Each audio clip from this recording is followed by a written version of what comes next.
kita ni tadi. Berapa kos nak buat wasiat dengan pemegang amanah? Okay, so puan Zuzak, okay.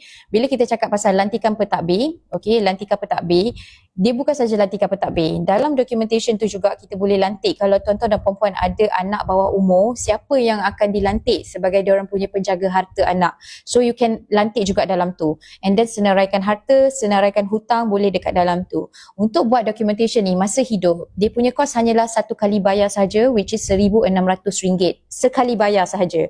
So you dah secure dah, and you dah make sure you punya hutang ni, you punya harta diuruskan mengikut tertib yang betul. Sebab apa? Pelantikan pentadbir ni, kita akan advise klien untuk lantiklah syarikat amanah sebagai you punya pentadbir. Sebab syarikat amanah dia ada ilmu, dia ada masa, dia ada kesihatan. Maksud dia ada kesihatan, dalam syarikat amanah ada banyak pegawai-pegawai legal advisor yang akan menguruskan. Kalau seorang dah meninggal, kita ada seorang lagi. Kita ada beberapa legal advisor dekat dalam.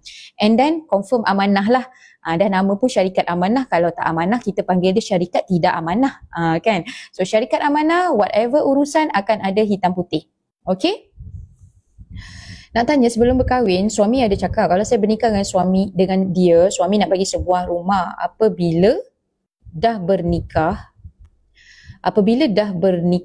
Kejap, alright. Tak ada pun yang dijanjikan. Adakah itu bernazar? Bukan nazar tu. Kalau saya, okay. Bernazar ni adalah puan, you berjanji dengan Allah. You je cakap, ya Allah, kalaulah aku dapat, okay. Ini I rasa ni bukan bernazar, ini dia berjanji dengan you. Ni you have to sit down with your husband, kan. Bincang baik-baik puan. Bincang baik-baik. Mana janji-janji you dulu? I dah berkahwin dah dengan you, kan. Kenapa you tak bagi rumah ni? I don't think that's nazar. Nazar ni adalah di mana kita dapat something, tapi yang upah yang kita nak bagi tu, kita nak bayar balik tu, kalau boleh biarlah dia bermanfaat kepada orang ramai. Jangan bernazar menang bola sebagai contoh. Nak jalan daripada Selangor pergi dekat Siam. Itu bukan nazar. Itu bukan nazar mengarut. Itu bukan nazar. Dia tak bawa manfaat. Bernazar ni contoh kita nak buat doa selamat, kita nak bagi duit dekat tempat pusat anak yatim, kan. Itu bernazar. Jangan kalau kalau aku bernazar, kalau tim bola aku menang, aku nak botakkan kepala. Itu nazar yang sia-sia lah. Itu tak selesaikan pun tak apa. Sebab ada orang bernazar gitu. Ada yang tinggalkan rumah sewa macam mana ya? Maksudnya hutang rumah sewa ke ataupun harta rumah sewa?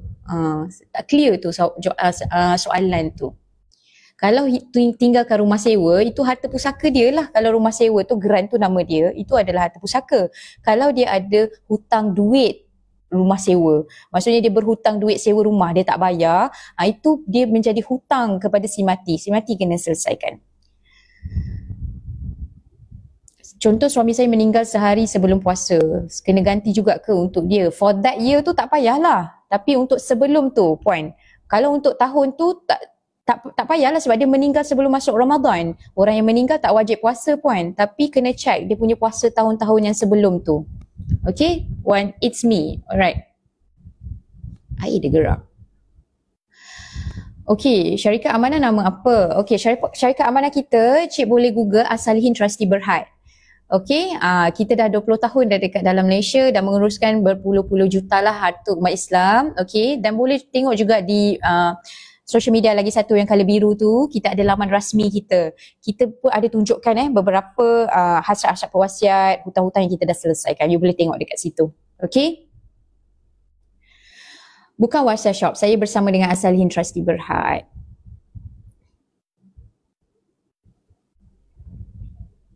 Fidyah bayar kat zakat je boleh kan? Dah kena anggarkan. Tapi wajib kada puasa kalau sihat. Betul Pinky? Yes, betul. Yes. Harta rumah sewa adik-beradik 9 orang kena bahagi secara faraid ya. Yes, betul. Tengoklah siapa yang meninggal. Kalau dalam geran rumah sewa tu, tapak rumah sewa tu, dalam geran ada nama 9 orang. Bukanlah 9 meninggal kan. So kena tengok siapa yang meninggal. Jadi kalau daripada 9 tu ada seorang yang meninggal, kena check dulu tuan-tuan dan puan-puan siapa dia punya waris yang meninggal tu. So instead of nanti dia jadi 9 orang nama, dia boleh jadi dia pecah lagi lah ramai. Sebab mungkin yang meninggal tu adik kita ataupun abang kita, dia ada isteri, dia ada anak, kan. So isteri dan anak-anak tu pun dia ada hak dalam harta rumah sewa tu, tapi bahagian si mati tu sahaja. Okay, thank you clear bab puasa. Okay, seterusnya, tadi kan kita dah cakap pasal harta hutang. Okay, so hutang kita kepada Allah, kepada manusia. So kita dah ada dua lah, kita dah selesai. So maksudnya kena tengok lah, so apa jadi kalau soalan, kalau si mati dia macam atas ni tuan-tuan dan puan-puan, dia tak ada harta. Even kalau check dia punya duit account pun RM1,000 je. RM1,000 je dia punya harta, tak cukup untuk nak buat badal haji kan, and then dia punya fidyah puasa, dia punya hutang kan. So wajib tak kena buat badal haji untuk dia, tuan-tuan puan-puan? Kalau misal kata dalam kes Mr. Mary ni lah, dia tak ada hutang, okay, harta tak ada satu pun. Mungkin saya expect harta tak ada satu tu bermaksud duit simpanan pun tak ada lah. Sebab kalau ramai orang ingat yang bila cakap pasal harta tak ada satu ni, dia fikir harta tu rumah dengan tanah je. Bukan. Harta ni termasuklah kita punya akaun simpanan. So jarang orang, at least dia mesti ada akaun simpanan. Even motor, kapcai pun itulah kita punya harta. Okay.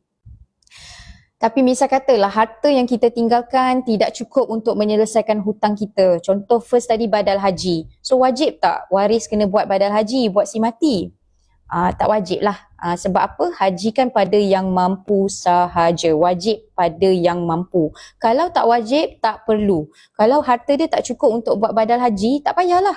Tapi kalau ada waris yang, yelah dia berduit kan, dia naklah buat badal haji buat si mati, itu dikira sebagai ihsan. Waris tu dia dapat pahala. Tapi dia bukanlah kewajipan. Okay? Bukan kewajipan. Kalau si mati ni tak meninggalkan harta yang cukup untuk kita selesaikan hutang. Tak kisah ya tuan-tuan dan puan-puan, apa sahaja hutang lah. Sebab tu kita kena tengok juga apa agreement lah. Sebab hutang ni ada macam-macam agreement. So kalau hutang dengan bank, apa agreement dia? Jika si mati ni meninggal, hutang tak selesai, adakah waris hutang tu akan pergi kepada waris? Kalau jenis macam tu, kesianlah. So untuk kategori di atas ni yang tak ada harta tapi dia berhutang, tuan-tuan dan puan-puan, in this category, kalau you guys dalam kategori ni, you guys wajib kenalah buka satu sijil takaful. Okay, misal kata you berhutang RM100,000, harta you tak cukup pun RM100,000 untuk selesaikan hutang you.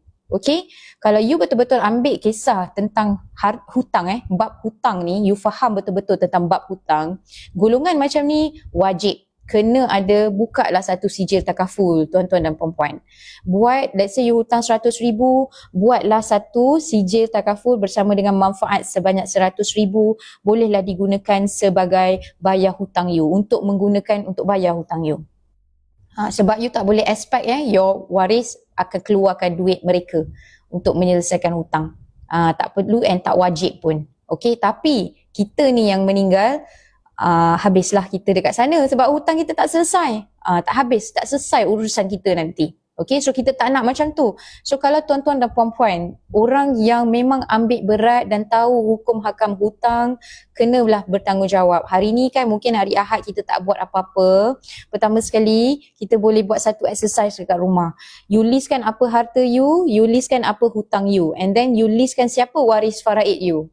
Okay, you listkan siapa waris faraid you, then you tengoklah balance tak. Okay, hutang aku ni, kalau aku tak sempat selesaikan sebelum aku meninggal, cukup tak harta aku untuk selesaikan hutang ni? Kalau tak cukup, macam mana aku nak create harta, nak create backup untuk selesaikan hutang? So salah satu kita panggil solutions untuk selesaikan hutang, sebab itulah adanya kita panggil sijil takaful, tuan-tuan dan puan-puan. So sebenarnya sijil takaful ni bukan untuk mengkayakan waris sahaja. Dia juga boleh jadi komponen ataupun instrumen untuk kita menyelesaikan hutang kita, especially jika anda tak berharta sangat. Bukan tak confirm berharta lah, you mesti at least ada account bank. Tapi dalam bank pun duit tak banyak, KWSP pun mungkin duit tak banyak. Okay, tapi you ada banyak hutang. Golongan macam ni, tolonglah ada sijil takaful tu cover the hutang. Okay?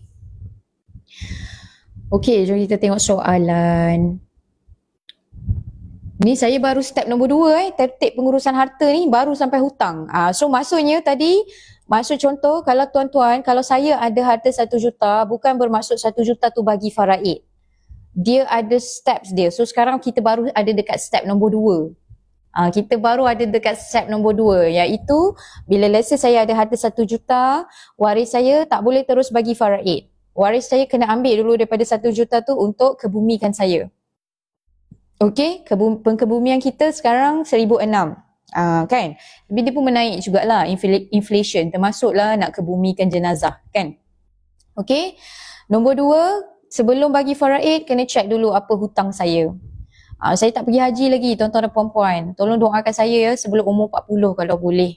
Alright. Tapi saya pun tak tahu saya hidup tak sampai umur 40. Kalau tiba-tiba Allah panggil saya balik. Okey. Saya tak sempat pergi haji.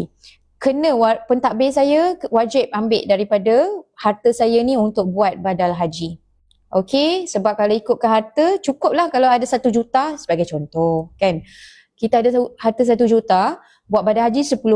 Cukup lah, lebih daripada cukup. So kena ambil, wajib ambil buat badal haji buat saya. Kalau tak jadi hutang saya sampai akhirat. Allah akan soal saya, Nabila, kau banyak harta, kenapa kau tak pergi haji? Kenapa tak buat badal haji pun? Sedangkan waris saya dah enjoy, pergi Istanbul, pergi Korea dah pakai duit 1 juta tu. So kita tak nak macam tu tuan-tuan dan puan-puan. That's why you have to lantik pentadbir yang berilmu. Bila ada pentadbir yang berilmu, yang amanah, okey, dia akan uruskan harta kita mengikut tertib yang betul. Bukan 1 juta terus bahagi faraid 1 juta. Yes, macam tu. Dia ada tertib dia dekat situ. Okey? So macam mana nak lantik pentadbir tuan-tuan dan puan-puan? You can click button services dekat bawah. Kita menyediakan free consultation. Macam mana you boleh lantik pentadbir yang bertauliah, yang berilmu, yang tahu tertib pengurusan harta pusaka. Okey? Alright, so tadi settlekan dululah hutang saya kepada Allah, haji, puasa, zakat, nazar kalau ada.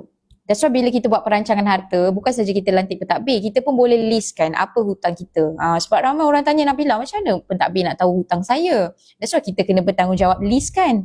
Okey, ni termasuklah hutang kita kepada manusia. Mungkin kita ada hutang dengan mak ayah kita yang kita tak selesaikan lagi. Itu pun wajib perlu diselesaikan juga. And then seterusnya adalah hutang kepada creditors. Maybe kita ada credit card loan, kita ada personal loan. Kena check apa loan agreement tu. Kalau kita meninggal, hutang tu settle ke? Ada insurance ke? Kalau tak ada insurance, dia akan pergi ke mana hutang ni? Adakah waris kita wajib kena bayar? Kalau waris kita wajib kena bayar, you kena check, counter check lah balik. Harta waris kena bayar ni maksudnya kenalah ambil daripada harta pusaka si mati sebenarnya. Okay? Alright, kalau harta tak cukup, itulah saya cakap, kenalah create harta. Kena buka satu pampasan CJ Takaful digunakan untuk bayar hutang kita. Okay, so itu step nombor 2 tuan-tuan dan puan-puan. Seterusnya, selepas let's say settlekan hutang saya, let's say daripada 1 juta, hutang saya saja bahagian hutang adalah 100,000 sebagai contoh. Hutang kepada Allah, hutang kepada manusia. Seterusnya, adakah terus bahagi faraid? Tidak. Belum lagi. Okey, seterusnya jika si mati tu dia orang yang dah berkahwin. Okey, dia sudah berkahwin, kena check dululah sebelum nak bagikan faraid, ada tak pasangan si mati ni dia ada membuat tuntutan harta sepencarian. Okey, tuntutan harta sepencarian. That's why kita yang dah berkahwin, tak kisah suami ataupun isteri, memang kita ada bahagian faraid kita, tapi kalau kita nak tuntut lebih daripada bahagian kita, bahagian faraid tu boleh sebenarnya melalui channel tuntutan harta sepencarian. Tapi kena ada duit lah. Sebab apa? Tuntutan harta sepencarian ni kena pakai lawyer dan buat di mahkamah tinggi.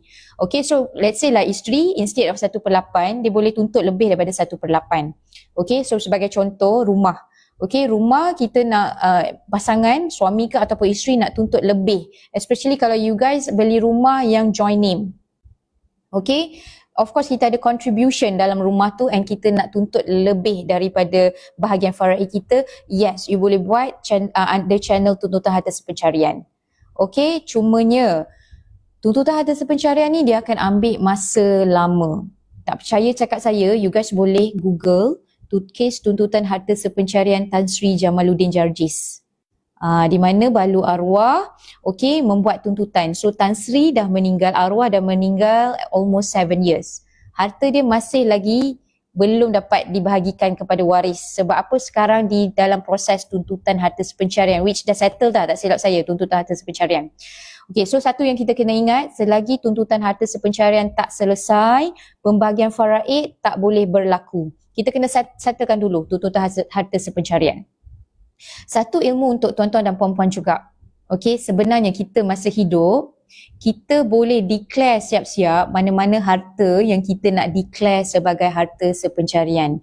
Especially kalau you guys ada beli rumah joining. Kan kalau pasangan salah satu nama meninggal, dia ada hak waris-waris dia yang lain dekat dalam rumah tu. Okay. Tapi kalau misal kata after discussion kan, contohlah macam suami saya cakap, okay, kalau I tak ada, kalau beli rumah tu you continue lah duduk dengan anak-anak. I nak you terus duduk dekat rumah ni sebab apa? You pun tak tahu nak pergi mana dah. Kita ada satu rumah ni sahaja. So kalau boleh, biarlah you duduk dekat rumah ni dengan anak-anak. Tapi I faham dalam bahagian dia tu ada bahagian waris-waris dia yang lain. Okay, I 1/8 sahaja. So kalau misal kata tuan-tuan dan puan-puan nak your wife terus duduk dekat rumah tu dengan tidak mengambil hak waris-waris yang lain. Maksudnya kita tak makan hak batil. Eloklah declare rumah tu sebagai harta sepencarian siap-siap masa hidup. Okay, so instead of isteri hanya dapat 1/8 sahaja, isteri boleh dapat 100% insyaAllah dekat dalam tu jika you buat documentation deklarasi harta sepencarian semasa hidup. So macam mana nak buat deklarasi harta sepencarian? You can click button services dekat bawah, kita boleh bagi you free consultation. So sebenarnya ada banyak perancangan di mana jika anda berhasrat nak memberikan bahagian yang lebih kepada sesiapalah orang-orang yang berkenaan atas sesuatu harta. Sebab bila kita dah declare siap-siap masa hidup, okay, proses tu untuk harta sepencarian tu dia akan jadi lebih cepat berbanding dengan lepas meninggal baru nak tuntut. And then mahkamah yang akan tentukanlah kalau masa hidup tak declare siap-siap masa hidup harta tu sebagai harta sepencarian, lepas meninggal baru pasangan nak tuntut harta sepencarian. Selalunya mahkamah yang akan decide berapa persen sebagai harta sepencarian.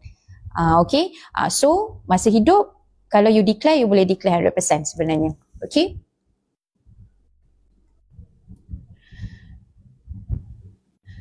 Alright, harta rumah sewa. Okay, ni tadi saya dah jawab. Nak tanya, Tok bagi tanah tapi tak tukar nama. Bila meninggal, harta jadi pusaka tukar nama anaknya. Macam mana ya?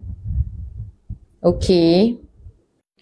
That's why lah pentingnya Cik Ammar kena buat. Kita tak boleh tahu bagi secara mulut sahaja. Sebab kita tak ada proof yang bertulis, okay, berserta dengan saksi kan. Sebab itulah pemberian harta semasa hidup. Kalau let's say lah kita nak hibahkan ke, ni kalau contoh maksud you Tok nak bagi tanah tapi tak tukar nama, dia just cakap je nanti kalau Tok meninggal kau ambil lah tanah ni. It's not that easy sebenarnya. Kalau kita nak fight pun kita tak ada bukti, Tok pun dah meninggal kan. Sebab itulah contoh kalau tuan-tuan dan perempuan ada cucu, ada anak, ada pasangan yang kita tahu kita nak bagilah tanah ni dekat mereka, kita nak bagilah rumah ni dekat mereka, buatlah melalui proper channel, proper documentation. Kita ada dokumen hibah harta. Sebagai contoh, Atuk nak bagi dekat Encik Amma tanah. Cakap dengan Atuk, Tok, kalau Atuk nak bagi dengan saya, buat proper documentation, bermaksud Atuk hibahkan siap-siap lah tanah tu. Tapi walaupun you hibahkan dengan asalihin, walaupun you buat dokumen hibah tu masa hidup, tanah tu masih lagi nama Tok. Dia hanya bertukar nama selepas Tok meninggal dunia. Sebab apa? Selepas tuntutan harta sepencarian, step nombor 3 ni, seterusnya nanti sebelum kita bagi faraid, kita akan cek dulu mana-mana harta yang dah dihibahkan.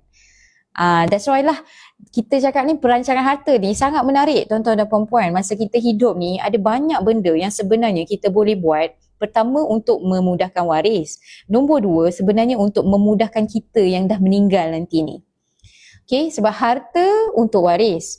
Merancang hutang untuk kita. Kita yang nak menanggung hutang. Kita tak nak harta kita ni semua enjoy kat waris je. Tapi hak-hak si mati tak diselesaikan. Dah meninggal berpuluh tahun, badal haji pun tak buat lagi. Tapi duit faraid dah habis dah. Kita punya waris guna. So kita tak nak macam tu. That's why lah kena ada proper documentation. Nak bagi harta, buat dokumen. Jangan cakap mulut sahaja. Kita dengan tak ada saksinya, kan? Kita tak ada saksi, lepas tu kita tak ada proper documentation. Sebab tu bila jadi macam tu, jadi macam kes Cik Amma kan, payah dah nak fight. Sebab apa? Tak ada proof. Kita nak fight pun Atuk dah tak ada kan. So susah kat situ nanti. That's why kena ada proper documentation. That's why kita kena tengok lah apa hasrat. Kalau let's say nak bagi tanah, macam mana cara kita nak bagi tanah tanpa kita mengambil hak-hak orang lain. Kita ada documentation hibah harta. Kita ada documentation hibah harta bercagar. Misal kata tuan-tuan ada rumah tapi masih lagi dalam loan. Tapi macam mana nak bagi dekat anak ke bagi dekat pasangan rumah tu tapi dalam loan? Boleh, kita ada dokumen hibah harta bercagar. Nak tahu lebih lanjut can klik button services dekat bawah. Tapi dengan syarat harta yang bercagar under loan tu dia adalah insurance yang cover lah loan tu. Nanti kita boleh share. Menarik. Okay. Ayah dah meninggal, ibu masih ada. Kami 8 beradik. Tanah sawah jadi pusaka ke macam mana? Asmanja, whatever. Harta yang under nama si mati, ada surat hak milik, itulah dia punya harta. So kenalah bagi faraid. Bukan faraid. Dia menjadi harta pusaka dan perlu diuruskan mengikut tertib yang saya share tadi. Kalau ada balance, bagi faraid. Okay? Apa harta pusaka? Mungkin kat bawah-bawah ni ada tanya kan? Apa harta pusaka? Maksudnya apa yang kena bahagikan ikut waris kepada waris? Kita akan bahagi faraid nanti. Rumah, tanah, KWSP, ASB, okey, kereta, motor, apa-apa jenis kenderaan lah. Kalau you ada motorboat, kalau you ada kapal, okey, you ada account bank, you ada barang kemas, you ada harta intelek, dan you ada jam tangan, you ada saham, you ada premis perniagaan, you ada akaun simpanan, akaun semasa dan juga beg tangan mewah. Okey, kesemua tu adalah harta pusaka. Dan perlu diuruskan mengikut tertib yang betul. Okey, kalau ada hutang, boleh ambil harta-harta ni tadi untuk selesaikan hutang. Sebab tu kan kita cakap, macam dalam statement ni dia kata suami dia meninggal tak ada harta, tak ada, tinggal hutang je, harta tak ada satu pun. Mustahil lah dia tak ada account bank kan. Sebab tu kita kena ubah mindset kita. Bila kita cakap pasal berharta ataupun tidak, bukan bermaksud you kena ada rumah, you ada tanah baru you dikira sebagai berharta. Kalau you tak ada rumah, tak ada tanah, tapi you ada motor, LC sebagai contoh, you ada account bank, mesti ada account bank. Kita kerja kan gaji masuk dalam account bank, itulah harta kita. Okay, lepas tu kita ada account KWSP, itulah kita punya harta. Okay, alright.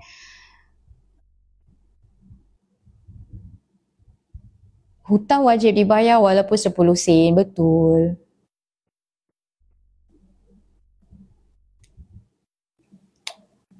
Kejap ya, saya baru nak tengok satu-satu komen ni.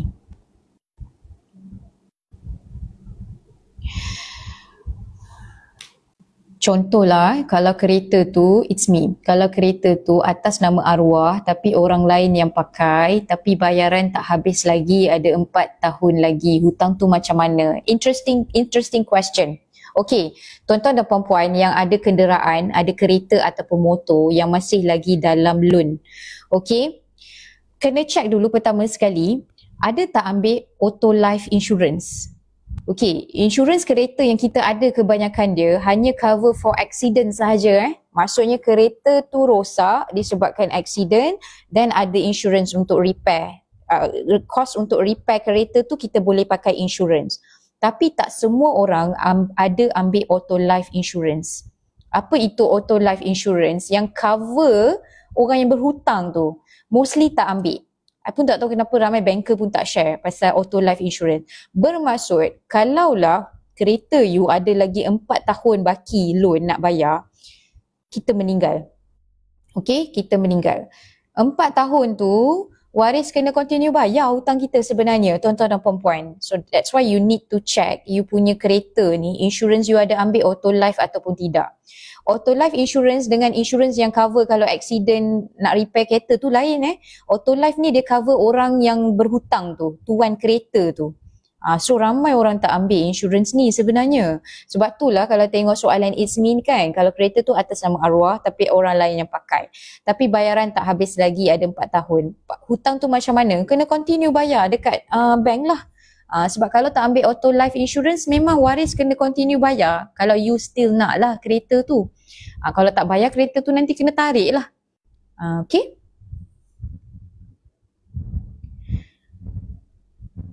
Okay, Raini Riana, si mati ayah sebelum meninggal ada berpesan tanpa bertulis pembahagian harta tanah untuk anak angkat.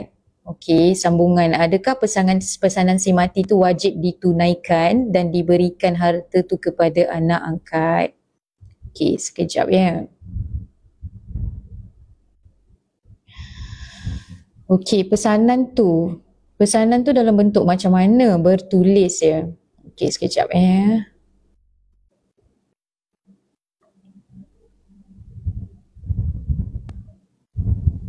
Okey, sekejap. Saya tengah buat live ni, dia minta saya. Okey. Meninggalkan ada berpesan. Okey, alright. Raini Riana, saya dah jawab soalan ni sebenarnya dekat atas. Okey, ada juga yang cakap lah yang kita panggil pesanan mulut sahaja. Okey, kalau pesanan mulut ni, kita sendiri pun tak dapat. Orang lain kita bawa pergi mahkamah pun kita tak dapat nak buktikan. Apa bukti? Apa bukti yang dia ada bagi tahu sedangkan yang berpesan tu dah meninggal dunia. So most probably pesanan tu memang kita tak dapat nak nanti balik bila kita uruskan pusaka. Pesanan tu memang kita tak dapat nak uruskan. Melainkanlah kalau waris-waris yang lain setuju. Tapi kalau misal kata waris lain tidak bersetuju, kita tak boleh nak cakap apa. Sebab apa? Tak ada bukti. Tak ada bukti hitam putih. Dan bila kita tengok soalan Raini Riana ni, peringatan juga kepada kita semua yang ada anak angkat. Okey, anak angkat bukanlah waris kita. Maksudnya bila bukan waris faraid, dia tidak boleh mewarisi harta kita satu sen pun. Okey, tapi jika anda buat perancangan, kan yang tadi saya cakap ada 1,600 ni, jika anda juga ada anak angkat, sekurang-kurangnya 1/3 daripada harta kita, kita boleh berikan kepada anak angkat kita. Okay? Alright? Dengan syarat, bukan cakap mulut, buat proper documentation berserta dengan 2 orang saksi, buat dengan syarikat amanah, bukan like simply tulis dekat atas kertas A4. Okay, so at least anak angkat tu 1/3 dah secure dah daripada harta kita. Kalau kita tak buat apa-apa perancangan, kesian dekat anak angkat tu. Dia tak dapat apa-apa.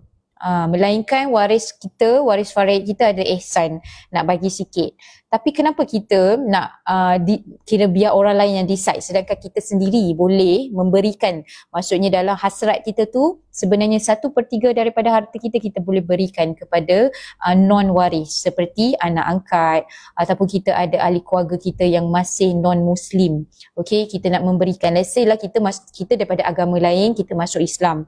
Kita ada mak ayah yang masih lagi beragama bukan Islam.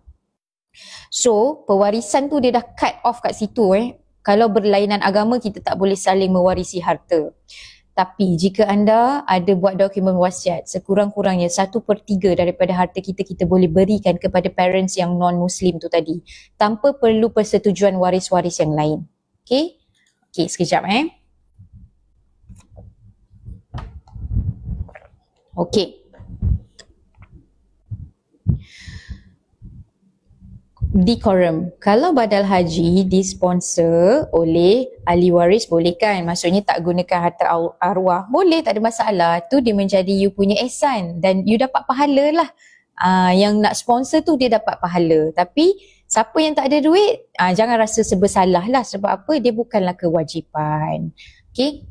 Yang mana better, buat harta sepencarian ataupun hibah bersyarat? Kalau nak pastikan tanah tu 100% sampai kepada pasangan.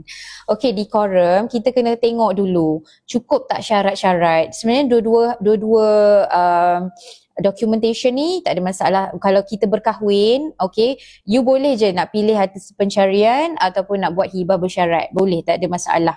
Okey, antara salah satu pun boleh je. Cuma hibah bersyarat ni kalau kita nak berikan kepada kita punya bukan pasangan. So kena go for hibah bersyarat lah. Tapi kita pun akan check dulu sama ada harta tu sesuai tak untuk kita berikan 100% kepada pasangan. Sebab apa? Kita akan check dulu apa baki harta you. Bila you dah bagi tanah ni 100% kepada you punya pasangan, ada tak baki harta yang lain? Sebab apa? Kita tak boleh hibahkan terus 100% semua harta kita. Tak ada tinggalkan apa-apa yang lain pun. Okey, sebab apa? Pertama sekali, kalau kita hibahkan semua, macam mana nak bayar hutang kita nanti? kalau ada hutang. Okey, kan kita ada tertib tadi tu kan. Macam mana kita nak selesaikan hutang, urusan kos pengurusan harta pusaka nak ambil dari mana kalau dah semua kita hibahkan. Lagi satu, bagaimana dengan hak-hak waris yang lain? Kita tak boleh menafikan 100%. Kita tak boleh sampai tak tinggalkan apa-apa harta pun kepada waris-waris yang lain. Jadi sebelum kita buat documentation, proceed with documentation, kita akan check dululah Encik Decorum, harta tu sesuai tak untuk you berikan 100%. Kalau tak boleh berikan 100%, at least 80% ke, kita tengok macam mana. Okay, so kalau Cik nak tahu lebih lanjut kan, harta you sesuai ke tak, kita boleh klik button services dekat bawah, kita boleh share dengan you nanti. Puan, kalau both kami bekerja dan hal harta memang dah hibah ke either of us yang hidup dan anak-anak, cukup ke, as in perlu ke go through faraid lagi? Apa-apa harta yang dah dihibahkan, that's why okay tadi bila kita cakap pasal tertib, kita dah sampai dekat tertib point nombor 3 kan, di mana lepas tolak hutang, lepas dah kebumikan jenazah, dah tolak hutang, dah ada buat tuntutan harta sepencarian, baki harta tu akan check pula ada tak apa-apa harta yang dah dihibahkan. Okay, so bila harta tu dah dihibahkan, harta tu nanti dia akan dikeluarkan daripada harta pusaka. Ataupun sama juga, harta yang dah declare sebagai harta sepencarian akan dikeluarkan daripada harta pusaka. Maksudnya pembahagian tu dah tak secara faraid dah lah. Okay, so dia tak, and let's say lah tak ada orang kata penentangan daripada sesiapa, and then dah cukup syarat kriteria harta tu untuk dihibahkan, dia tak perlu go through faraid dah. Sebab apa, you dah declare harta tu sebagai hibah ataupun harta sepencarian. Jadi harta tu akan dikeluarkan daripada pusaka. Okay, hibah buat dekat mana? Boleh klik button services dekat bawah Encik Arifin Rahim. Kita boleh bagi you free consultation. Boleh buat bersama dengan syarikat amanah. Okay, servis saya bersama dengan syarikat Asalihin Trustee Berhad. Okay, terima kasih Cik Kamil.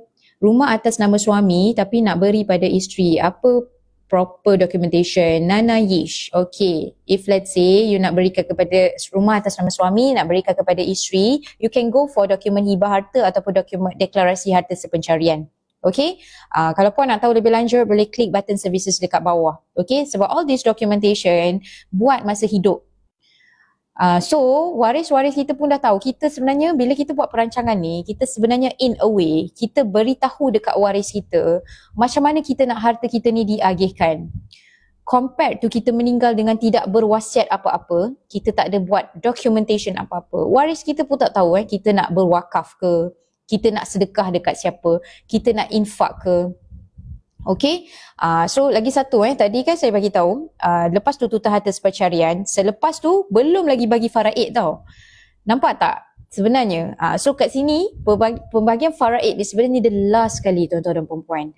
Kita kena clearkan atas tu dulu, baki tu barulah kita bagi faraid. Okay, so step nombor 4 adalah sebelum nak bagikan faraid, okay, kita kena tengok dulu si mati ada tak dia berwasiat. Berwasiat ni bermaksud apa? Okay, yang 1/3 daripada harta tu, ada tak dia nak berikan, dia ada masa hidup, dia dah berwasiat dah 1/3 dia nak berikan kepada anak angkat ke, okay, dia nak beri kepada non-waris. Non-waris ni boleh jadi juga atuk nak bagi kepada cucu. Kan, let's say lah atuk ada anak-anak, anak lelaki, anak perempuan ada. Jadi cucu ni bukan waris faraid, dia tak layak mewarisi harta sebab atuk ada anak-anak. Tapi atuk nak bagilah sikit duit dekat cucu-cucu ni. So macam mana cara dia? Dengan berwasiat 1/3 daripada harta kita ni dalam dokumen wasiat. Mungkin viewer saya ada atuk-atuk ataupun nenek-nenek yang sayang sangat dekat cucu, nak tinggalkan something lah untuk diorang punya education ke kan. Boleh klik button services dekat bawah, macam mana nak buat. Okay, then lagi satu contoh, kalau kita adalah mu'alaf, okay, kita ada parents yang masih non-Muslim ataupun family member kita yang non-Muslim, tapi kita nak bagi something dekat mereka. Kan, sebab kalau kita tak berwasiat, anda 1/3 ni, yang non-Muslim dia tak boleh mewarisi apa-apa harta orang Muslim. Jadi bila you buat documentation, you boleh bagi something. And then bukan saja kita nak beri kepada waris, kalau tuan-tuan dan puan-puan ada hasrat untuk berwakaf. So tengok bila kita buat perancangan tuan-tuan dan puan-puan, sebenarnya harta ni memanglah untuk manfaat waris, tapi kalau kita buat perancangan, kita juga boleh merancang untuk saham akhirat kita. baru ni kan tuan-tuan dan puan-puan, Asalihin ada membantu salah seorang pewasiat kita yang dah meninggal. Dalam dokumen wasiat dia ada menulislah hasrat dia untuk berwakaf untuk masjid di Kelana Jaya dengan pusat tahfiz di area Kelana Jaya tak silap. Sebab tu kita kena lantik pentadbir ni yang amanah, yang berilmu tau. Janganlah lantik individu yang tak berilmu. Boleh lantik individu, tapi kalau boleh biar make sure dia tu berilmu, amanah. Dia tahu tertib nak uruskan harta. So, sebelum kita bagi kafaraid, kita akan settlekan dulu bahagian wakaf, infak. Tapi kita lah sendiri kena bagi tahu dalam dokumen kita tu apa yang kita nak. Sebab contoh kita berharta, tapi kita tak buat perancangan pun. Waris kita pun tak tahu kita ni nak wakaf ke, kita ni nak berinfak ke tak, ataupun memang kita nak bagi harta kita ni dekat waris. Jadi bila kita buat perancangan, tuan-tuan dan puan-puan, kita sebenarnya bagi tahu direction kepada waris kita dan juga pentadbir. Macam mana kita nak harta kita ni dibahagikan. Macam baru-baru ni kan, one of the pewasiat yang dah meninggal, Asalihin bantu kan. Dia ada juga infak van jenazah. Dia menginfakkan van jenazah dekat satu masjid. Ada juga klien saya dalam dokumen dia untuk infakkan ataupun wakafkan kapet masjid. So you imagine selepas dia meninggal, sebelum dia bahagikan faraid all the harta, kita akan settlekan dulu dia punya infak ni. Okay, so sebagai contoh, tukar kapet masjid dekat Jalan Kebun sebagai contoh. You imagine berapa ramai orang yang sujud dekat kapet tu, pijak kapet tu, berapa banyak saham akhirat yang kita boleh dapat. Kalau misal kata puan-puan cakap, Nabila, saya nak teringin sebenarnya, saya nak berwakaf, kalau boleh lah saya nak sangat nak wakaf van jenazah, tapi duit saya tak cukup banyak, macam mana Okey, sekarang van jenazah berapa? Tak payahlah van jenazah, van dekat mudah.my let's say 160,000. Okey, tapi kita tahu alamak duit kita pun tak cukup banyak lah nanti kan kita nak buat wakaf tu. Sebenarnya tuan-tuan dan puan-puan boleh cipta 160,000 tu macam mana? Saya banyak bantu klien saya di mana mereka berniat nak wakaf kan. Kita bantu dia buka satu CJ takaful 160,000. Okey, jadi bila dia meninggal, manfaat takaful ni kita pentadbir akan ambil, bolehlah gunalah untuk beli van jenazah. Tak payah kumpul 160,000.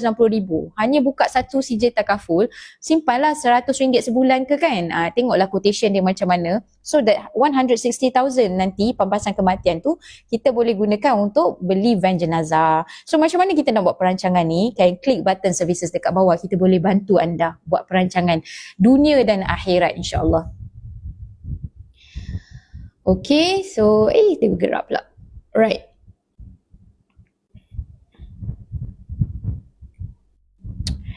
Kena ada hitam putih kan? Of course. Kita nak buat documentation, kena ada hitam putih, kena ada saksi. Okay? Memang memudahkan nak buat hibah. Kena ada duit boleh tahan mahal.